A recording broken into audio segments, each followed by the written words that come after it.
Ralph's embarrassed for us. Rouse and Versor. This is not like, even people like this. People like the behind the scenes, getting to know everybody's personalities. Anyway, okay. All right, guys, welcome back to the Dog Tribe podcast. It is now February. So we're back in the studio today. I'm here with Brittany and Mel. Welcome back. Before we get started, how's everyone's day? What's everyone been up to? Mel, how was your day? Pretty good. That puppy imprint went home, so I have suddenly a lot more time in my hands. Was it the rat? Was it the rat terrier? Yeah, Yeah, the wasn't it? Parson Parson? Russell, yeah. Yeah. How did she do?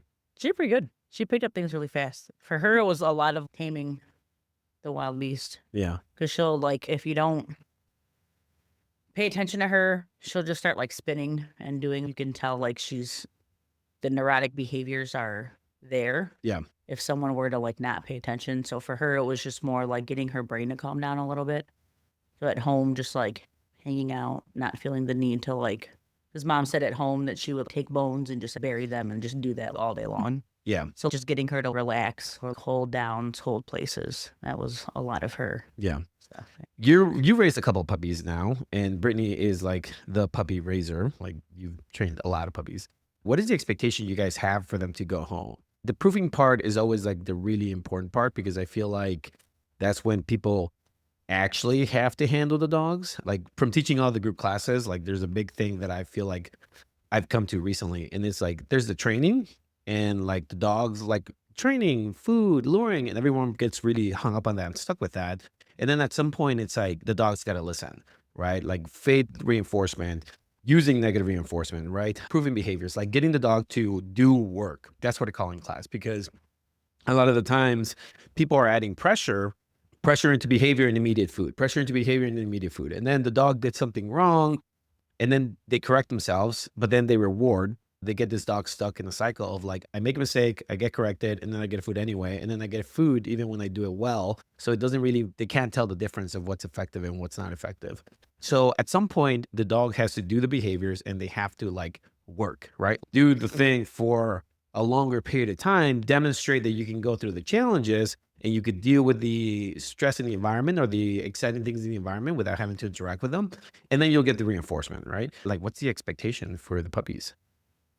I guess for me, it more depends on the age of the puppy, I guess the personality of the puppy, because for me, the pressure part of it, like if I have a puppy for only 4 weeks for a puppy imprinting and it's 8 weeks old, I'm probably going to be more focused on like engagement in general is like always my number one priority with puppies is how do they take food? How do they feel about training? How do they feel about being manipulated? Their body sits, downs, all of those things.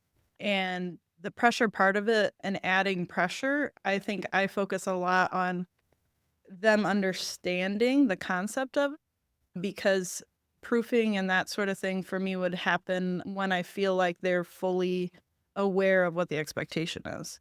So if I'm going to put any amount of pressure, if it were to come to a training collar the last week, so like a lot of the puppies will come in at like 3 months and they don't leave until, 4 months. I will introduce a training collar that last week, but by then they already have such a concept of how to do the behavior, what I'm asking them to do, because I spend so much time on that in the beginning half of that by the time I'm adding pressure, they're like very, very clear on it and they don't have any, qualms about, what the expectation would be, I guess. Yeah. So then you can use that kind of as, you go on with the dog later in life, because my process would include them kind of checking back in as the dog is getting older and being introduced to new spaces. That's kind of when you would be using more pressure to proof, the behaviors that you already set a foundation for. Yeah. Do you guys worry that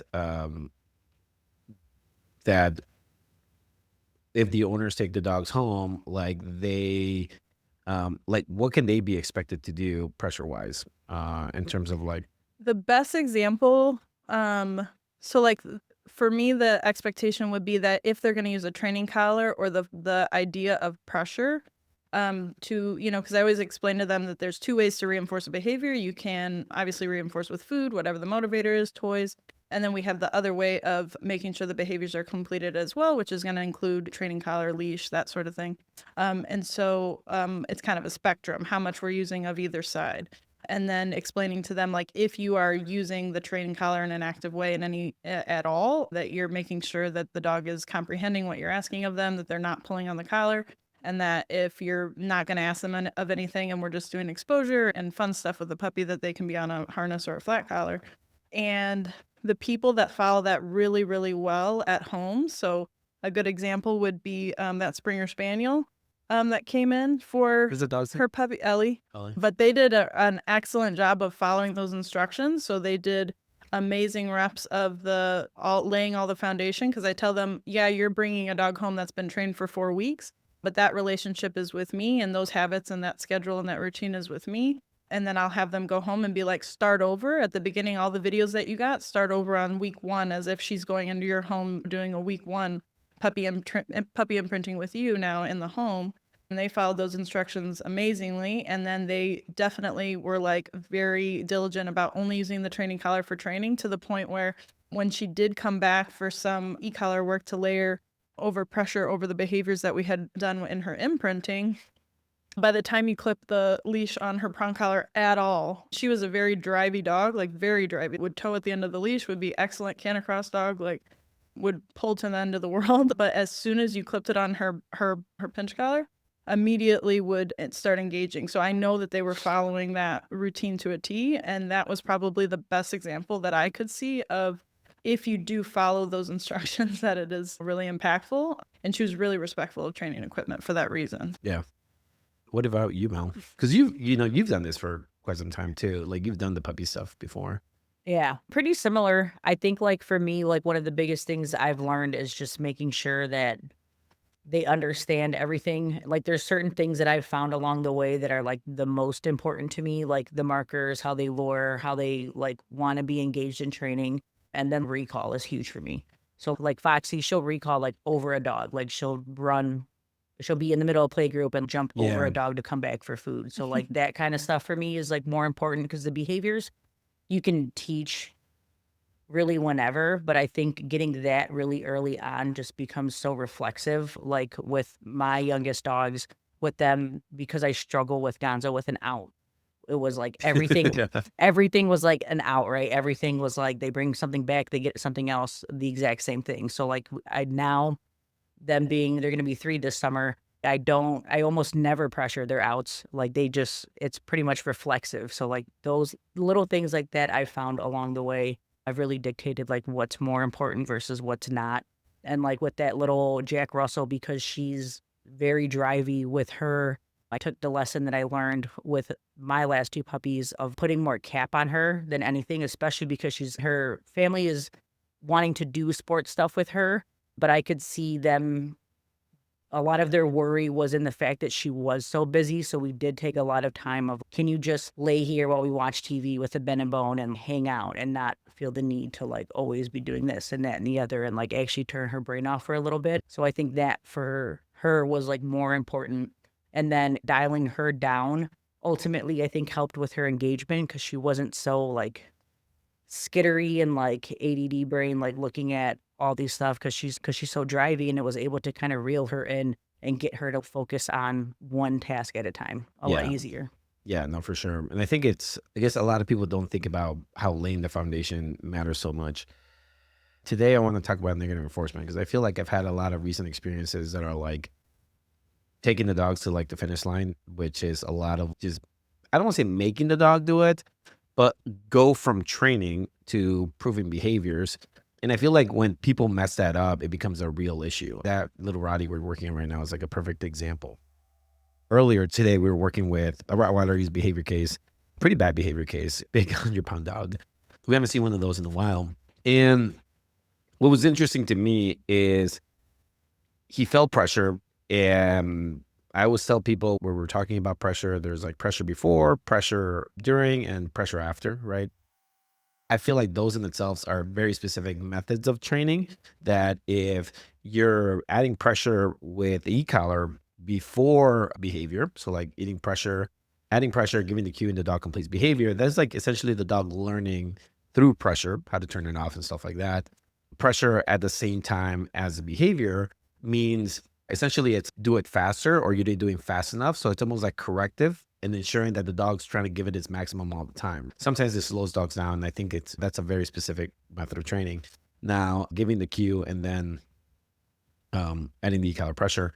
And then there's pressure after, which is like you tell the dog to do it and then you use pressure to make them do it. And so for that Roddy, that was some of the methods that was used. And he, as soon as you try to make him do something, because he's got the association, he turned around, tried to bite the lines. Kyle had a backup line on the dog.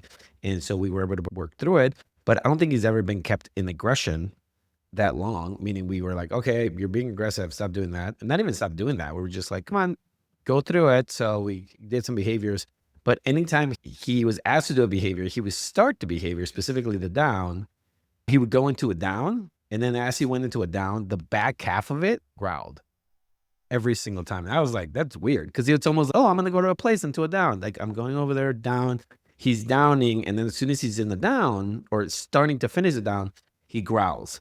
And that was really interesting to me. And I'm almost like, where did you capture that? Because I felt like it has something to do with leash pressure. And a lot of those dogs, when you start adding negative reinforcement, that's when the real problems come out. So I like teaching that in dogs earlier on in their training. How does it look like to introduce negative reinforcement in a puppy? What do you guys look for specifically when you're using negative reinforcement? For me, it's a little bit of, I would say, actual obedience, meaning the dog is like motivated to work with us for food and things like that. But then when the dog has to go from food and training into working against its own benefit, which is I want to chase the dogs or I want to play, and the dog must ignore those things and do the behaviors asked for. That's what I call obedience, right? The dog's effectively doing obedience. And when I use negative reinforcement, I want obedience. I want you to leave the things that you want, that you're trying to do. And I want you to focus on the things that I'm asking you to do and be an obedient dog, right? For lack of a better explanation. But what do you guys look for in terms of negative reinforcement? I guess if I'm using, or if I'm, the way that I look at negative reinforcement in general is behavior by, like per behavior that the dog understands. So I teach the behavior, the dog understands the behavior, and the way that after I'm on my third sport dog rendition, and the way that I introduce behaviors now, rather than the beginning of when I started that journey, is I try to back chain every single behavior. So for example, You try to back chain? What do you mean? meaning that the dog, that they understand, like the thing that I'm marking is them completing the behavior. So taking the down, for example, I teach them how to lure really well. They understand luring. They're excited about it. I'm using the food lure, pushing them into the down. That last piece of when their elbows hit is when I'm marking. So basically getting them really excited about the completion of that behavior. And then when I start adding in some pressure, sometimes just with a slip lead, if it's a sensitive dog, or even in the beginning phases, once I can get that flow with the dog, to me, I want the pressure to communicate, get to the end faster, basically. So like for place, it's just 4 paws, get on place. So 1, 2, 3, 4 paws, and then I'm marking that immediately. So for a lot of like new trainers that I'm giving feedback to, I'm noticing that they don't give feedback to dogs very quickly, which is, I think, a huge issue when you're using pressure. Because if you're trying to teach your dog to turn off pressure and you're not giving them immediate feedback, so if you have a marker system and then you're adding pressure in, I like to double up on the feedback that the dog is getting so that they understand. The faster you get the behavior done and complete the behavior, the faster the pressure goes away. And even if it's like low pressure, right? So in the beginning, I don't want them feeling any type of way about the pressure other than, hey, it's just this low level, not even discomfort. I like to talk about it as more guidance. Like I'm guiding you with this feeling that you're feeling, and I want you to complete this behavior. So when you complete the behavior, that feeling goes away. Like I said, it could be a slip lead, but that's, I guess, what I'm looking for is the dog's full understanding of, oh, once I do this, then I am correct. So giving immediate feedback by removal of pressure and then doubling up with your marker right away. And then over time, you don't necessarily have to be so quick with that feedback because then the removal of pressure becomes its own marker. But I like those two things to be doubled up because, again, for me, pressure and reward are just a spectrum. And so over time, you're using a little like different amounts of both. So sometimes, like when you're in the middle of, okay, the dog understands this behavior really well, I'm adding pressure, but I'm in the middle of that spectrum where I'm using both things to be communicating to the dog because it's a picture they already understand. Does that make sense? Yeah. Yeah. And then at what point is there a time where like you're just using negative reinforcement? Is it always like food? Like when do you start? Do you have drills specifically that you're doing that is just like negative reinforcement drills? Yes. When I'm using, so then again, that spectrum, if I'm just using negative reinforcement, then the dog understands the behavior really well. And we're going longer and longer and longer without that positive reinforcement or the food reward, or toy, obviously, if depending on the dog. So, yeah, for me, it's like communicating the dog to do the behavior without me changing too much about myself, with it me not having to use help with food and leash and things like that. That's when I'm using more just pressure.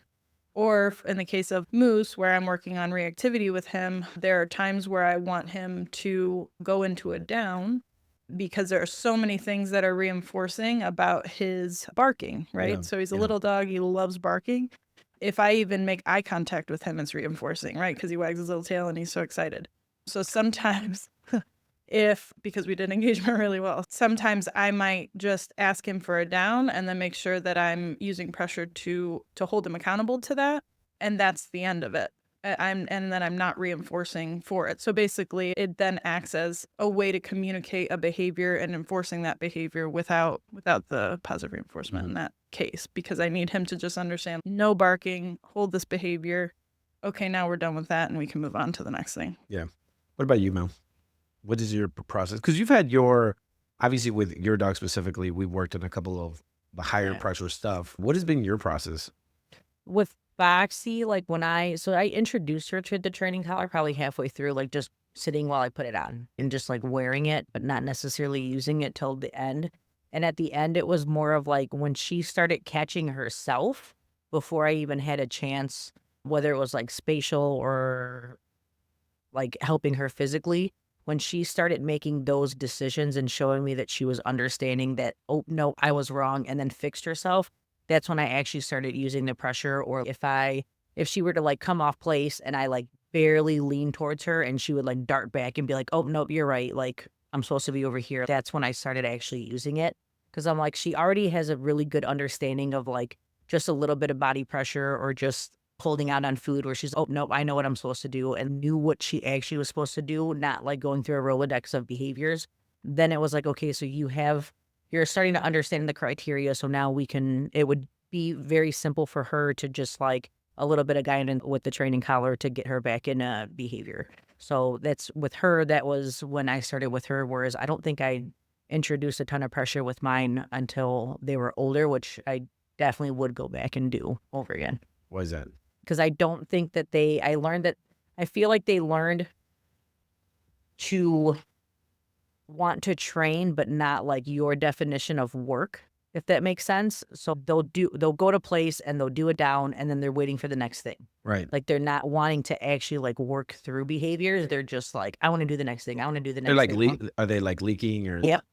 What do you mean? Because I feel like the thing that I'm always talking about is whether or not you lose the dog without reinforcement. But your dogs don't do that, do they? They don't lose them, but they want to keep doing the next thing. And we talked about they just get reinforced so frequently that everything is reinforcing to them, right? They make a change, kind of like how you said they do something, I fix them and then reward them. So it's like holding out on some of those rewards and using more pressure to be like, no, stay in behavior, especially with maintaining longer healing and stuff like that, of getting them to be like, hey, this is what we're doing and we might be doing this for a while. Yeah. And that's just going to be something that we're doing, and getting them to understand that rather than trying to guess what we're going to do next. Like, especially with place, like they go to place and then you give them about like 10 to 30 seconds and they're like, sit. And I'm like, no, really? just That's stay hilarious. there. Yeah. That's And they hilarious. start like doing things where they almost start pushing me. Is that why you went working down in stays, I think, in the training Yeah. office? Yeah. Okay, Yeah. we Just like sent you letting over- them yeah. just do nothing. Yeah. Yeah, not like Simmer. expect that something's gonna happen. Yeah. So I think in that, I wish I would have done that a little bit sooner rather than let them continue on this Rolodex of trying to figure stuff out. Yeah. How much pressure do you guys think is too much pressure? Oh, I was gonna say, I think it depends on the dog and like how they react. If I'm trying to add pressure on a dog and they start like gator rolling and stuff, Yeah. I'm like, okay, we're not ready Yeah, that's for a whole that. different. Yeah, that's a whole different dog. That's like what's his name downstairs. Yeah. Like if you had any pressure, he's just gonna try to lunge. I haven't had an experience like that in a while. Yeah. That was like That was special. yeah, everybody was just there sitting there like looking. What do you mean when you guys say it's like, depends on the type of dog? Because I guess like for me, it's like it when I add pressure is because I know the dog can do the behavior, but more or less it's a phase of the behavior, meaning all dogs exhibit negative reinforcement. It's just like a phase of when that behavior is ready to have pressure. Would you guys treat like certain dogs differently? Because even like there's a little dog floating around, Pupstart dog, really scared. The one scared to go home with the mom. Oh, is it Fluffy? Yeah, yeah, Okay, I know. yeah. The one that's trying to check it out and doesn't want to go anywhere. Yeah. Tries to go back into Pupstart. Yeah. So what's funny is that the Pupstart team was really confused about it. And they're like, what do you think we can do? And I was standing there and one of the trainers had it and it was barking at me, bark, bark, like doing the whole thing. And I was like, just looking at it because I was right from there and they don't really know what to do. They're like, I don't want to add pressure because the dog is shy. The dog's like shy and afraid and is timid. So I don't want to add pressure. But it's like, the lack of pressure or not using pressure will not make it familiar with pressure. Therefore, you never will be able to use it as a communication tool. It's kind of like the whole thing that we're doing with Dorati, meaning that we have a little bit of like doggy arithmetic, which is like we spend a week building a relationship. Like, hey, no problem. Here's food. Oh, you don't want to go outside? Perfect. Stay in your cage. Now we're going to go get you. You don't want to go out? We're going to go back in, rinse and repeat. And eventually, okay, dude, take me outside. Leash him up. And he, over a couple of days, he basically said, oh, you guys are cool. Like he started wagging his tail. He had 3 days of him wagging his tail at me and said, oh, time to go outside. Let's go. He went from growling at the back of the kennel to like me leashing him up and busting right through. And so we build a positive relationship for about a week. And then today we purposely caused conflict, right? Because it's like, we know that in this specific scenario where you are adding pressure, he's going to respond. And at some point, someone added pressure. The dog came at them, growled and snarled, and then they try to suppress it, right? They were like, punish the dog or no, or they didn't give it an alternative behavior, which our goal was you had pressure, you tried to come up the leash, etc. And then we gave you a behavior, right? And so now what we're trying to do is like we had that experience, we ended it, then we went back to putting him away. And now when we took him out last, we allowed him to walk around the neighborhood and go back a couple of steps. And what I'm trying to teach him is that there are times where there will be conflict, but it is predictable and there are rules. And except we're doing it at a longer period of time versus with a dog that doesn't have those problems or smaller and less dangerous and all these things, you can very quickly, just like you use food to build a pattern to teach behaviors, you can use negative reinforcement specifically, clearly in the areas where you need them to stop behavior or get them to do a certain behavior. But the use and the repetition is what's going to create clarity. And what's clarity is going to create a dog that understands his environment better and therefore less barky and less reactive. How do you guys feel about that? Specifically you, Brett, especially for that little dog? Because in my mind, I was like, what are the things that they should do? And I said, there's a couple of things you should do simultaneously. Like it should be like, no, stop barking, like pressure on the leash, stop barking, especially with a little dog. Okay, you stopped, you barked again, stop. And then within that, a couple of seconds later, when he gives up on the behavior, okay, cool, let's keep going. Let's go back to being positive, whether allowing him to interact with dogs because he likes dogs or allowing him to socialize with people because he likes people. But then the rinse and repeat of all of that is what's going to make him better. Because allowing him to sit and ignoring it, it's almost like I feel like he is training the environment instead of the environment giving him cues to be trained. The last thing that I add is like when I would recommend for like a dog like him is yes, encourage him to come into new environments, but also add pressure so that he learns that the pressure is not something he should fight. It's add pressure, get him to walk on it, pressure release, yay, explore the environment. What are your thoughts on that for that specific dog? Is the dog on leash or off leash for this situation? On leash. Yep. Oh, it's on leash, Mhm. walking around. Yep. And so for me, if a dog is on leash with me, I'm a food lady. So like I wouldn't a dog that has like so many triggers that is gonna look around. So Tiki would be on par with that as a baby. And I remember people telling me when she was young or before I got her, you don't walk Malinois puppies because they bark at everything. I was like, really? And then I got her and she barked at everything. She was just a very reactive dog. So if you just got her out and was like, I'm just going to walk this dog around, she would pick all kinds of things and just bark at her. And for different reasons than the scared dog. But to me, if the dog is interacting with its environment and has no idea how to interact with it, then that's on you as the handler to show it. So this dog has because I know the dog you're talking about, it doesn't have any ideas yet of how to be in an environment. So for me, it's food and engagement over everything else that this dog is doing. Does it have to interact with the environment too? Yes.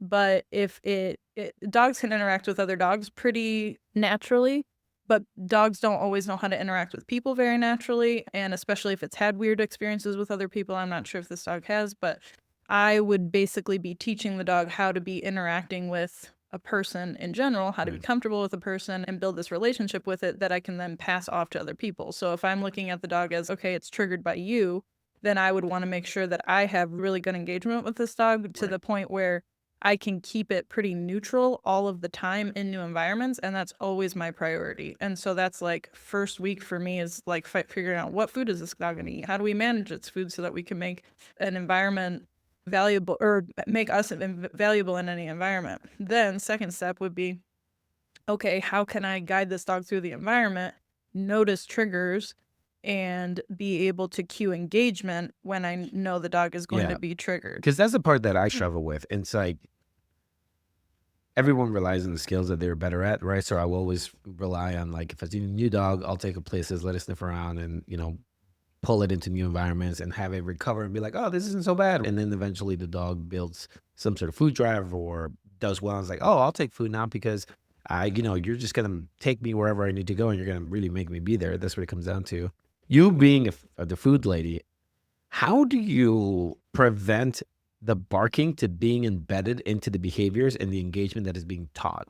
Because that's what I see sometimes, which is like the dog is building engagement, and then the dog disengages, barks, person recues, and then tries to get the dog engaged, and then rewards some of that barking. So it turns into a bad loop. How do you, when the dog is in an environment, like kind of barking in that environment for a while, spooked with everything, how do you build engagement if the dog doesn't want to take a couple steps without being afraid? Like the dog doesn't want till you get in the ground. What's your process when it comes to that? Because this For dog, reactivity or for fear for like fear specifically? specific, because obviously reactivity is very different. Like a Malinois, like barking at everything, Right, it's that you they're kind of different just have to dogs. let it until the dog's ready for other things in training. But this one specifically, it's like the checkout process is kind of interesting because I first ran into it. I was at Mojo walking by, and I've never seen a dog not want to go home. Everybody's, oh, my owner, or there's people in the lobby. They'll do it. They're very external. This one was like, I'm not going anywhere. And then it had a similar behavior at the dog tribe space last week. Was it last Friday?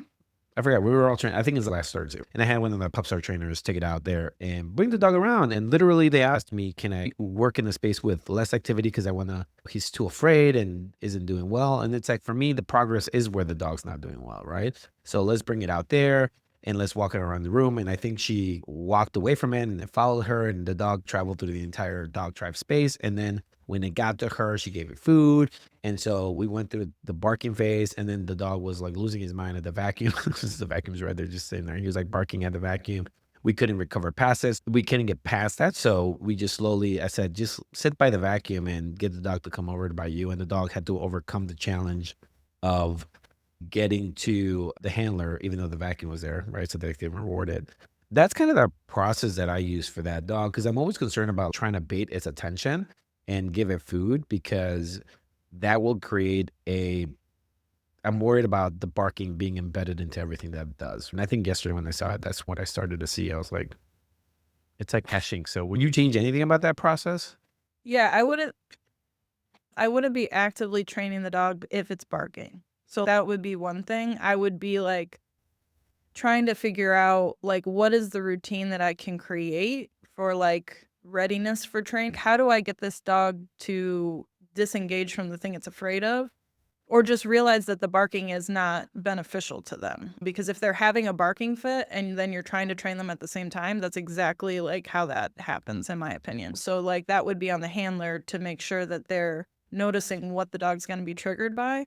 But even just like bringing the dog out, doing a little engagement, making sure that it's eating, getting close to a trigger, and then coming away from it, like all of that stuff I think should be the part of any exposure for puppies. But yeah, I wouldn't be actively calling the dog away from distractions if it's actively barking at it. Yeah. I do think that I guess you would call it pressure if the dog's on even like you can't go anywhere. You have to follow me. Yeah, like restricting movement or slowly pulling the dog away from something, like not allowing it to go towards the thing 100% if it's barking at it. Right?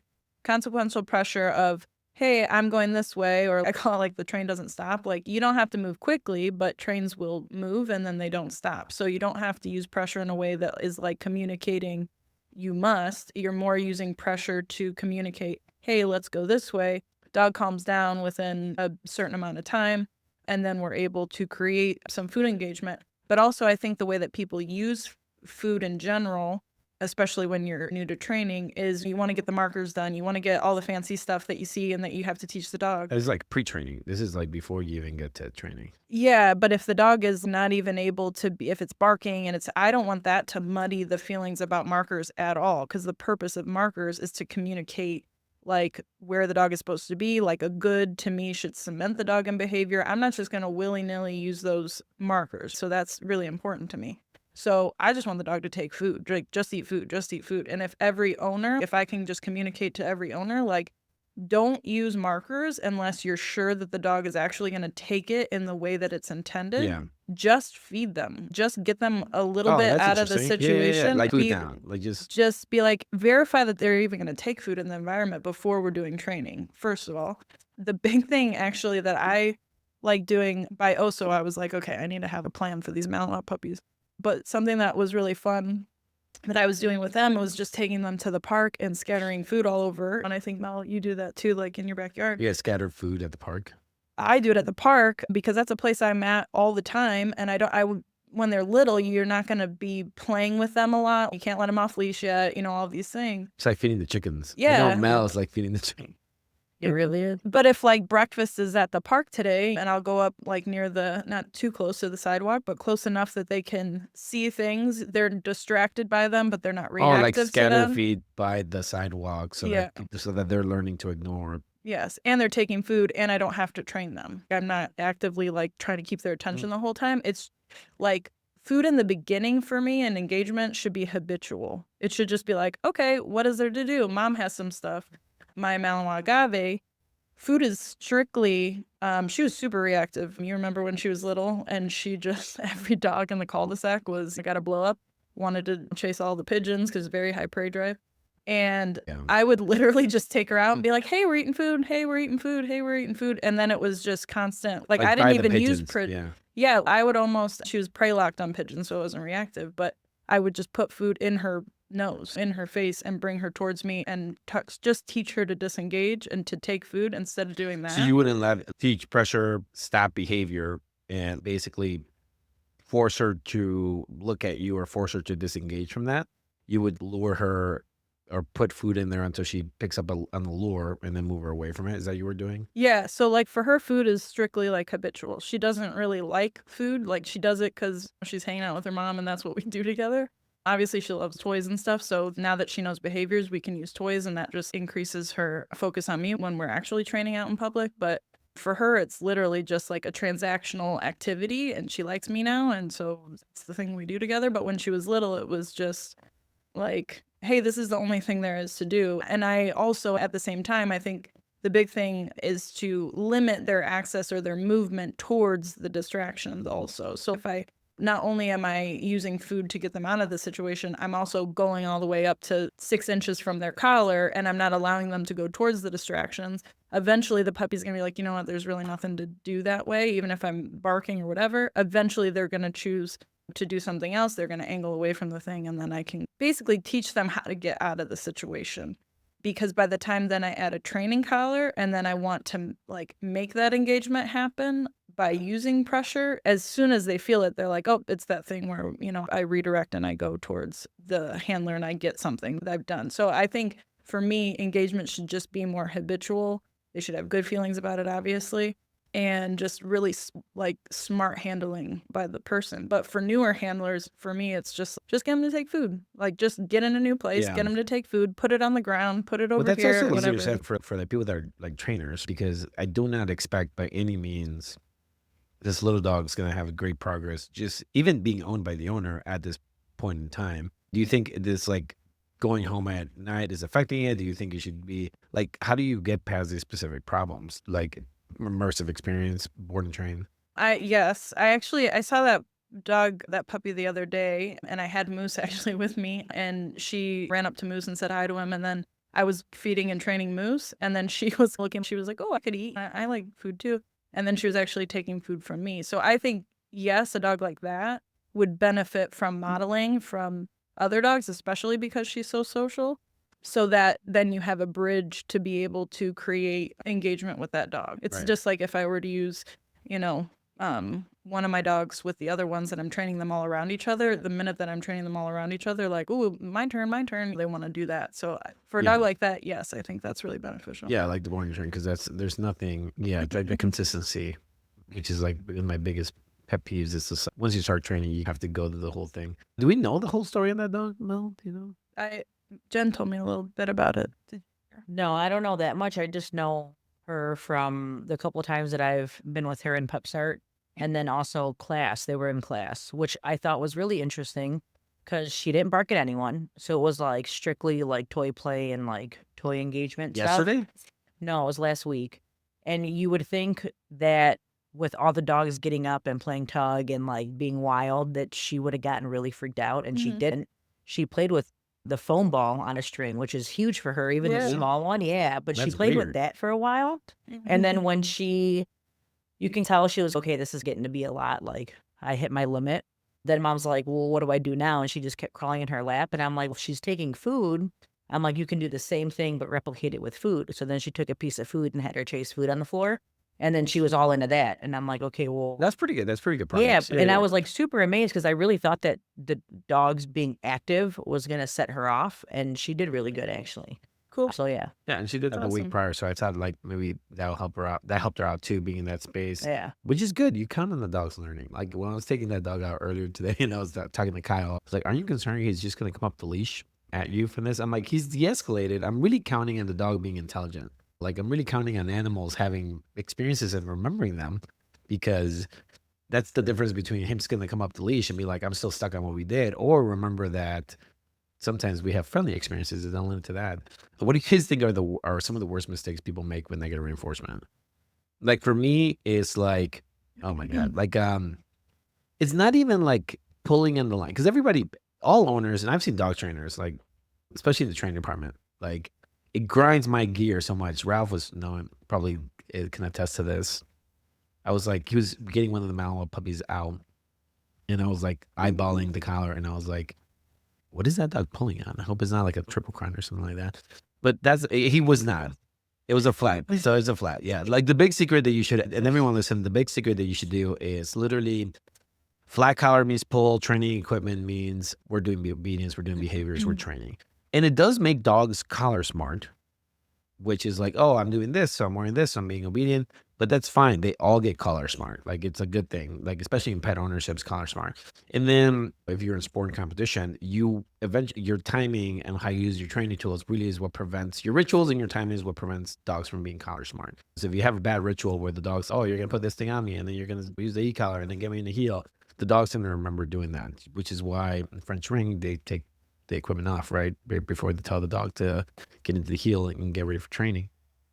For me, the biggest pet peeve for people using negative reinforcement is when they remove it before the ideal part of the behavior. This drives me crazy, right? Or I have a whole list. There's the part where like they add pressure and then the dog is not fully committed to the behavior or isn't done with the behavior, and they remove it and the dog does something else. right? So it's, place, add pressure, like pressure leading to plays. The dog moves, disengage it, you pressure off, disengages, and goes to something else. And it's like, man, we're like creating doggy ADHD with that, right? There's that part.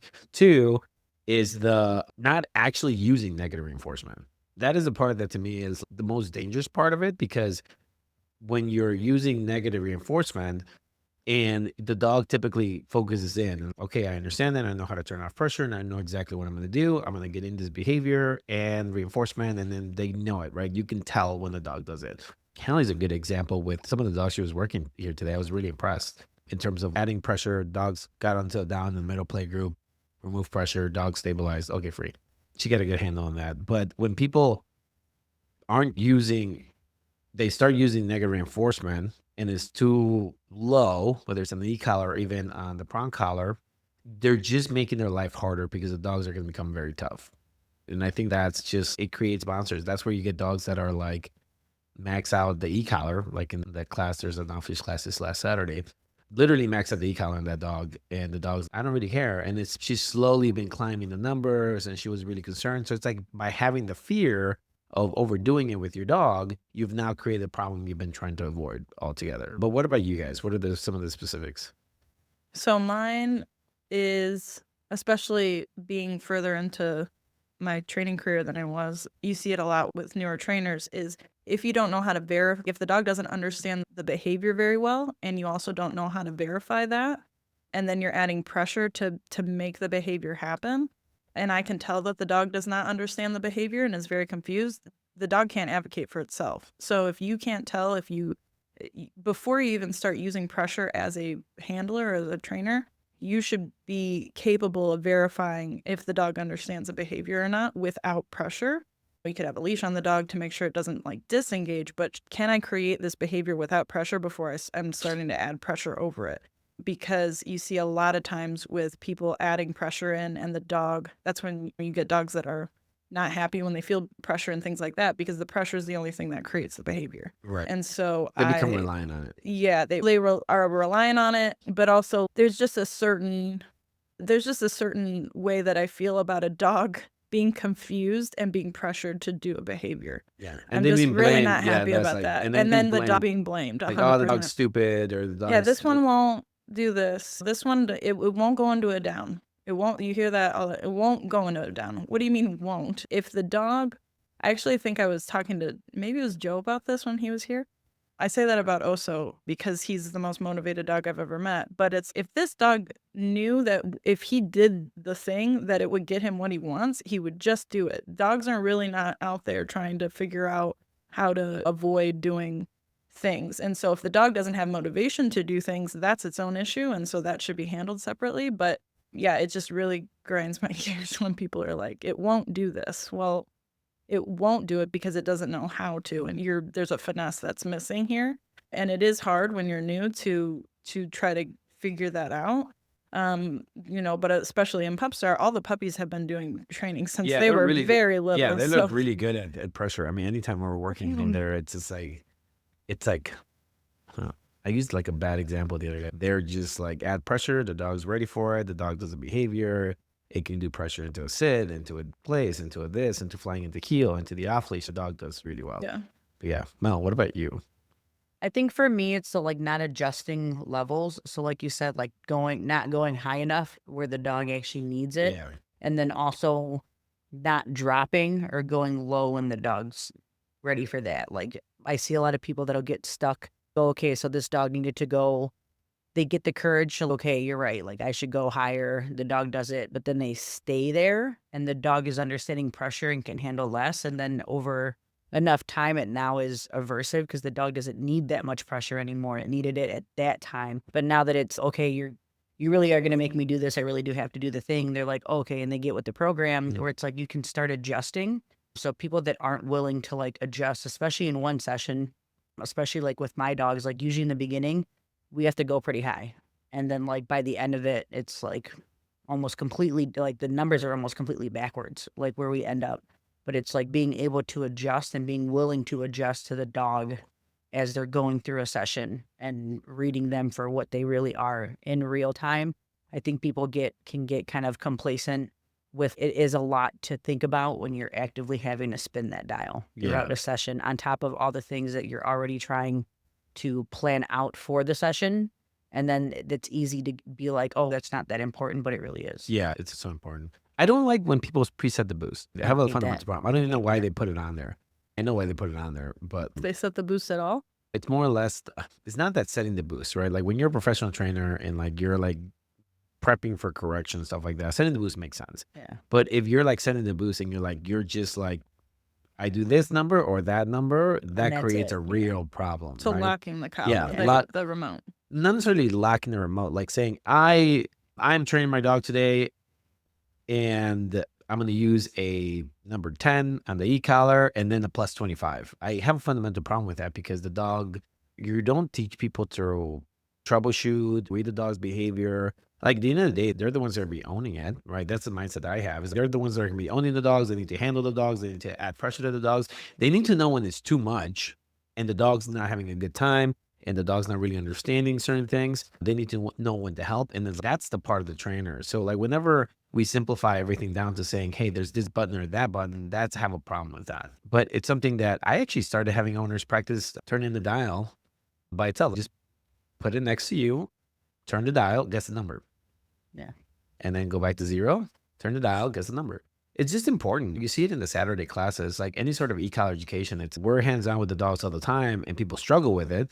Not to mention people that are not professionals in this industry. How do you expect them to hold the leash, the pouch and the e-collar and the whole thing? There's a level of like practice, just like you practice luring, practice the e-collar stuff. But sorry, I didn't mean to jump in on your. No, that was it. Yeah. No, it was good. All right, guys. So we're going to wrap up the podcast. Thanks for listening and we'll see you guys next week.